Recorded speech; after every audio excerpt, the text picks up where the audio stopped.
honestly, I think with the pandemic, we were, stuck at home with our kids. We had to get more involved in our education, listening to Zoom calls, classes, things like that.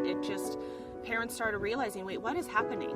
And with the pandemic, because there was so much local control involved, it suddenly became very clear that it doesn't really matter who the president is so much for my day-to-day life, but it really matters who my school board, who my governor is. An American flag upside down is an old naval symbology, and basically it's a distress signal.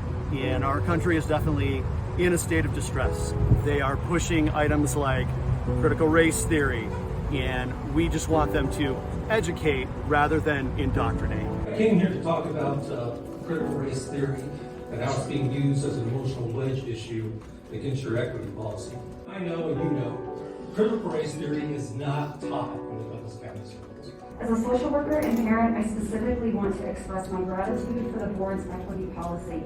I am excited about the potential of this equity policy and its ability to address gaps in our district. This policy can create rich opportunities for staff development and opportunities for all of our students to flourish.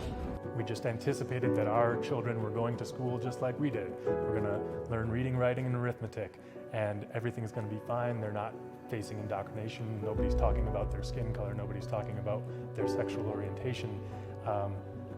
But come to find out, while we weren't paying attention, it appears that they are. On paper, the equity policy on paper looks okay.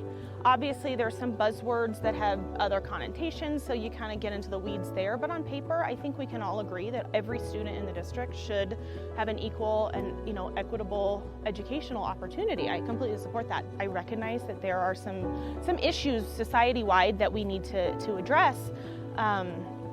But I also want them to focus on Douglas County. Douglas County School Board cannot change the world. It's a whole culture that is being set from the top, from the school board, that does not help any child succeed. What it comes down to for me, and I think for so many other parents, is who owns the education and the moral formation of our kids. Is it the parents or is it the state? And it's the parents. And parents need school board members that will honor that will partner with parents, and they'll do that in a way that builds trust with transparency and accountability. I'm a neighborhood school girl. I love my neighborhood school. So this idea that we're anti-education, anti-teacher, anti-public education is literally insane, and it has no bearing in truth.